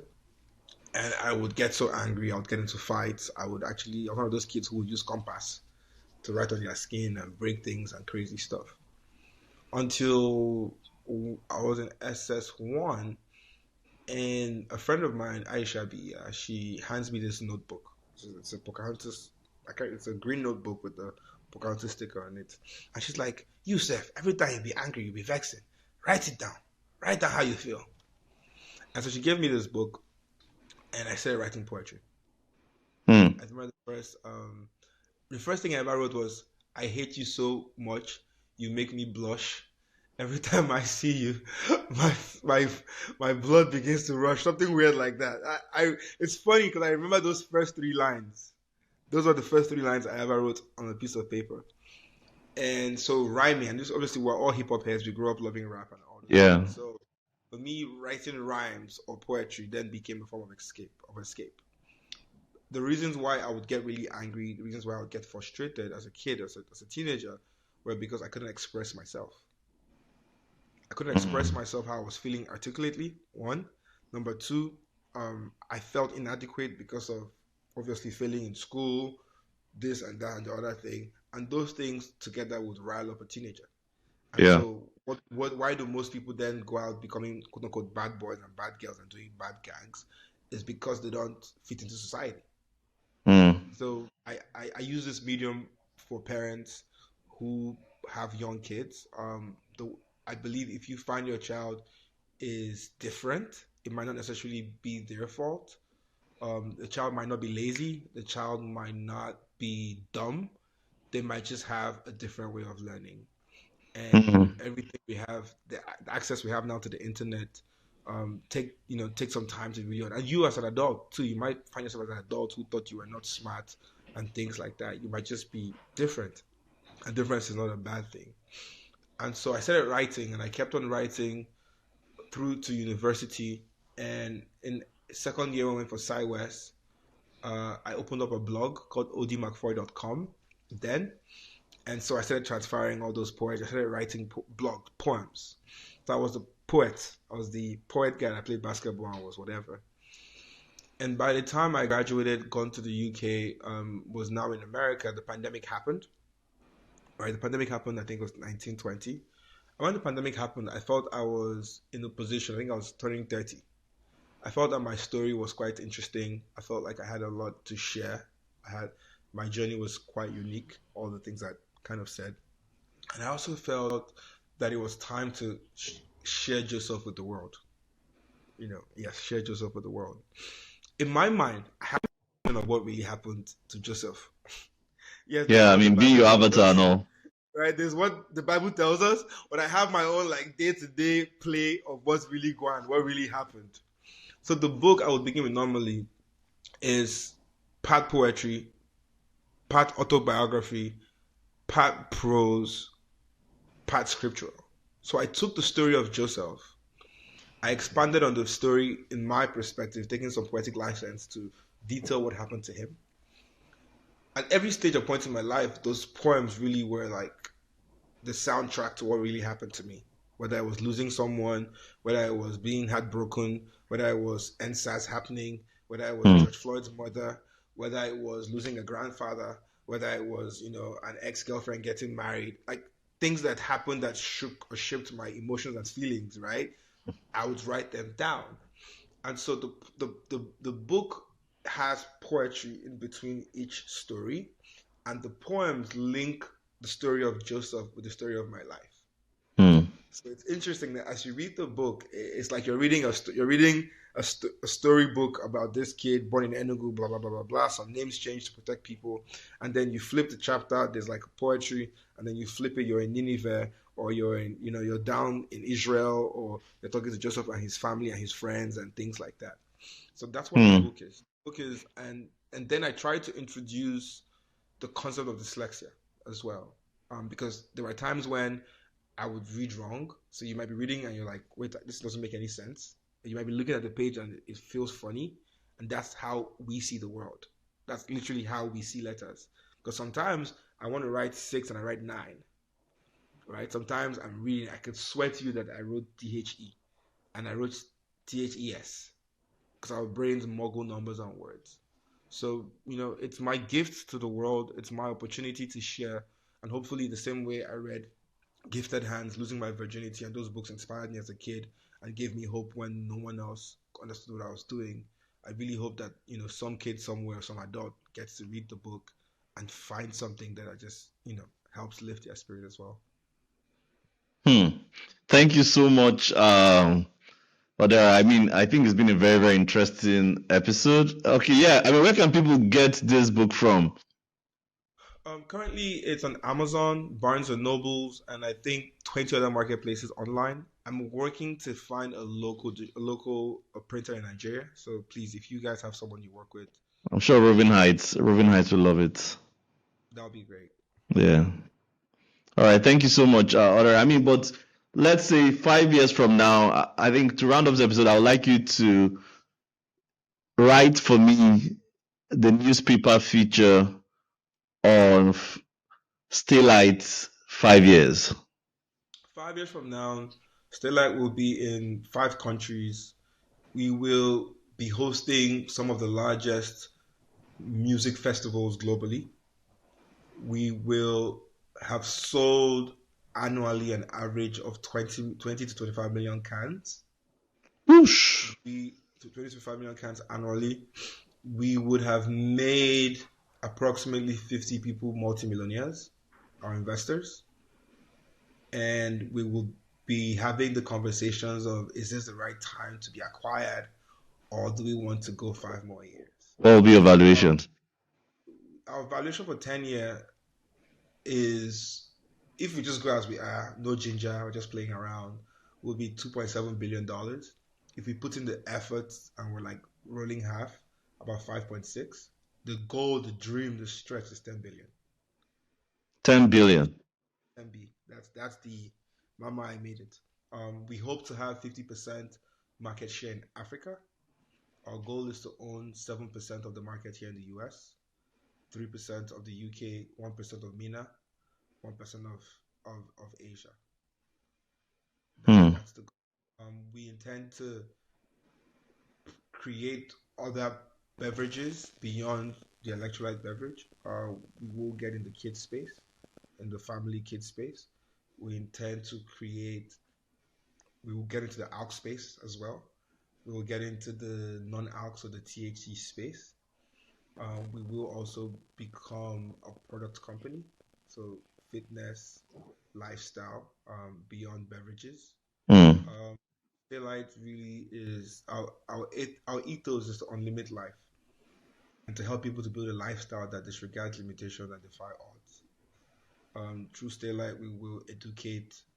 We will bring education, not classroom education, but life education. We will be able to inspire a movement of individuals and people who unlimit their rave, and we will be the key rave beverage and lifestyle brand globally. Wow. Okay. Mr. Odera McFoy-Akachukwu, Macfoy, I'm going to cut that clip and I'm going to bring it back to you in 5 years when all this would have happened. You heard it on Venture Valley first. I think you guys should be expecting it. Are you currently raising? Yes, we are. Do you want to talk about it? Sure. We went 3 months ago to speak to a venture firm. They gave us an initial valuation, which was decent, but then they wanted to take the whole house. They were asking for the whole house, and so what that did was, again, validation of product. Like, I use that word, product market fit. That validated the product and let us know we had something good. The team and I went back and we said, okay, why don't we do two things? Our goal for phase 1 is to do 2.5 million cans in sales, which gives us about $7 million in revenue. If we do $7 million in revenue, it puts us at $100 million valuation. At that conversation, then we can go back to those guys and we have a seat at the table. We need to raise about $4.5 million to do $2.5 million in sales. About 50% of that can be debt, because that's just straight for production, like money to use to produce. So it could be debt with interest, net, whatever. We can talk about those. But then the go-to-market strategy for what we're trying to do and build with the Lightverse will require equity play. So we said, okay, do we go straight to angels, who are people that institutional investors, and get money just from them? But then I remember my time in the Bay Area when companies like Tesla, companies like SpaceX, I remember those ones particularly, were in their pre-seed rounds or their seed rounds, and I had the opportunity to invest, but I didn't have the money or the knowledge how, through friends, through groups. And I know some of my guys who are multi-billionaires today from places like that. So we decided to create a family and friends of about $750 grand, which we put aside for family and friends. So minimum investment size that's about $2,500, and to about 50K. And I put that aside for people like me and you to have an opportunity to be part of this. Once we close that, then we go to the angels, then we go to the angel investors to raise the rest. What we're offering is a safe round with a 20% discount, because obviously if you are trusting me with that amount of money, you deserve something.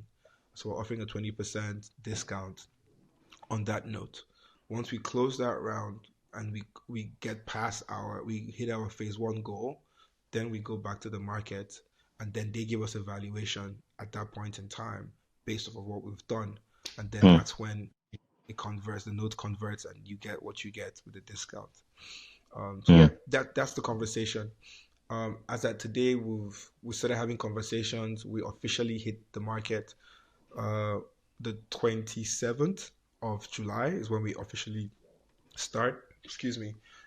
We are transitioning from an LLC to a Delaware C Corp, and that allows us to do things the right way. So, like I said, walking backwards, right? I've brought in some of the most amazing people on my team. I wish you get the chance someday to meet them. Brilliant minds who have the experience, and so they're guiding and leading the different facets of what we're doing.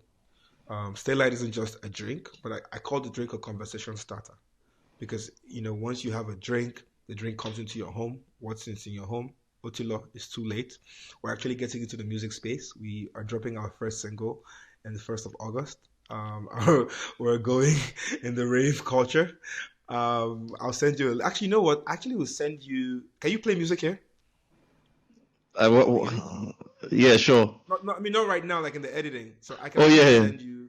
Yeah, so I'll actually send whoever it is on your team a link, a link to the WAV file, and you could maybe put some extracts of it on this episode. All right, that'd be nice. That'd be nice. I mean, what inspired that? I'll go to market strategy. So we didn't really go too deep on so many things.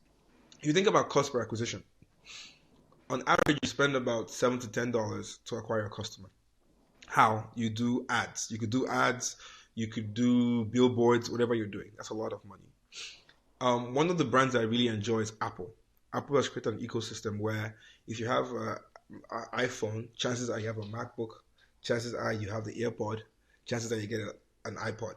And the reason why you have all of those things is it creates an ecosystem for you, even though Samsung is a more superior device. So with Staylight, I believe music is the one thing that is celestial that every individual connects to. I love music. What we've done is we're leaning towards the rave culture. I'm betting, I have a bet, I say the DJ is a superhero. I believe the whole club culture, bottle popping section culture is dying. And then people are transitioning now back to house parties, kickbacks. They just want to chill. They want to go to the bar. They want to have a cocktail, or they want to go to a rave. Now, what happens is the DJ being the superhero. If you notice YouTube, for example, there's this rise now of DJs. Just have DJs playing sets in the background. Yeah. And more tubes. If you look behind their wall, there's nothing there. There's no Red Bull. There's no nothing. In about 2 years, when you look back at most DJs, you're going to see this. Staylight. Right. So it becomes an opportunity for us to come in and own a space. If you close your eye and you think about Red Bull, the first thing that comes to your mind is someone jumping out of a plane, someone playing soccer, if you're a football lover, right? If you hear Monster, the first thing that comes to your mind is someone doing BMX bike, skateboarding, or acting crazy. The question then is, when you close your eye and you think about Staylight in 5 years, what do you see? You see people who are pumping their fists, who are living an active life, who care about wellness and their health, but also in that space. So the idea is frequencies. Taste Staylight on the dance floor, take it home. One more thing I would say that's quite unique. Each of our flavors, our brand, each of our flavors is tied to a unique music frequency. So 396 Hz is the flavor of the OG. And what that is now we're able to build songs, music, house. So we're looking at EDM, house, Afro house, amapiano, 3-step, those styles, which are vibrations. We're building out songs, use them in DSPs, creating playlists. So now when you listen to all those things subconsciously, subliminally, you get tied into Staylight. When you go for events that we sponsor or parties, now we have sets music that are played. Yes, we can sponsor Coachella, we can sponsor all these festivals. We're paying to sponsor. But if you come to those festivals and DJs are playing our music, it's also a sort of revenue for us. It's also sort of a revenue stream for us. When we decide to host our own festivals and our own events, now we can headline and be our own headliners on our whole ecosystem. So it sounds kind of weird. You might say, what does that have to do with drinks or music?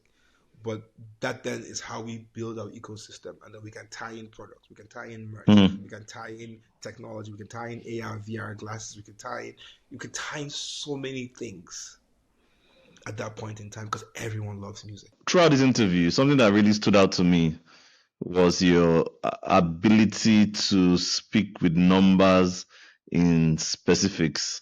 across board. You were talking about your car. You knew how much you needed to do this, and you're dyslexic. So I really don't understand how you. I mean, is it your engineering background? It's my corporate background, training. Training. Okay. So the last role I had was with a company. It's shut down now, called Pandion. The founder of Pandion is the founder of Amazon Air. And the guy I worked for, the SVP and co-founder, is the guy who helped FedEx set up its logistics system in America and also help Amazon go from 3 warehouses to over 300,000 in the US. I call that an executive MBA. So I spent 2 years, shy of 2 years, working under these crazy people, and it was intense. We wrote white paper. I wrote about 10 white papers every week. Every meeting is a white paper. Every conversation is a white paper. You must know your business in and out. And they were building from scale. So if you think about how Amazon, like think about the scale of Amazon, and then we were all like in 5 buildings, and I went from building 0 to 5 with them. I really learned a lot. I owe a lot of who I am today to my teachers, to my mentors, to my peers, um, to my family, to my parents, to my aunties, my uncle, to my wife, to my baby, to people like myself, to my cousins. I'm the sum total of a community. I am the sum total of a community. And so to answer your question, you must know your numbers. You must understand not just vibes. You must speak in certainty. If not, certainty happens. I'm a creative by nature, by default. I'm a poet. I'm a creative by default, and then I've been trained to be a samurai. So that makes me extremely dangerous. What's the samurai? Understanding analytics, data, operations. Um, I'm probably, and not to brag, I'm yet to walk into a problem statement that I can't solve, or at least give a theoretical solution to, that is 50% correct, plus the anointing God has put on my life and the ability to sense. So I meet people, I'm able to discern and tell you things about yourself, your business, that are yet to come. And I'm also able to look at the data and speak through the data. So you can speak through the data, you can ask the Holy Spirit to give you what's remaining, and then you can use your natural imagination to find the rest. I'm a child. I play too much. Like, I literally play too much. And there's something, imagination, you can't be the person that has imagination. So those three things are quite unique. And so, like, I have an 8-month-old baby, my daughter. I'll always allow her to play and play and play, because I grew up as an only child. I played, and I still play till today. I will say this to you. My favorite quote is by a guy called Alim Tofu. He says that the illiterate of the 21st century is not the man who lacks the ability, who cannot read or write, but is The man who has the ability to unlearn, relearn, and learn. and those are the words I live by. That was a wonderful episode with Mr. Odera McFoy-Akachukwu. Thank you so much, Odera. I mean, it was really, really power packed. I think this is one of the longest episodes I've done in a while. My bad. I think it's one of the longest episodes I've done in a while. But I mean, it was a very good episode. I enjoyed the conversation. I loved learning from your experience and your journey. Hearing the audacity you are using to build Staylight. And I think for me, really, I would love to see you win. Venture Valley is actually rooting for you. We're actually rooting for your success. And that's actually why we decided to do this episode, because one of the things I have seen us be able to do with this platform is create connections, and if this platform can birth a new connection for Staylight to enter a new level, really. And that's basically what I desire to see from this episode. That I will say that, I remember when they started to see where them they now, and really you're actually a very intelligent person. I really enjoyed the intelligent conversations. Left me with a lot of things to think by. I tell people I make this podcast for myself. I actually don't make it necessarily for the others. Matter of fact, I've had people come meet me and they want to even sponsor this podcast. And to be sincere, some of them I go away from it, like because not because we don't collect sponsorships. We are open to that, but I'm very selective. So up to now, I haven't even done anyone yet. Because then again, it's for the reason the authenticity is what we're actually doing this for. So thank you so much for sharing and taking out your time to share with us. I learned a whole lot from this episode, and I pray that the audience also learns a whole lot from it also. But I think what will happen is if if the audience is trying to keep up with you, how should they contact you? Ooh, plenty. Um, I have a website called odmacfoy.com. So it's ODDYMACFOY.com. There you can buy the book. You can see what's happening. You can follow me on LinkedIn, Odera McFoy-Akachukwu. That's MACFOY, aka CHUKW. I'm super active on Instagram, so at OD McFoy. Obviously, Staylight, not Staylit. Nigerians like to call it Staylit or Starlight. It's Staylight, STAYLYTE. Or you could send me an email at odera@staylight.com. Thank you. All right. Thank you so much, Odera. Really great having you.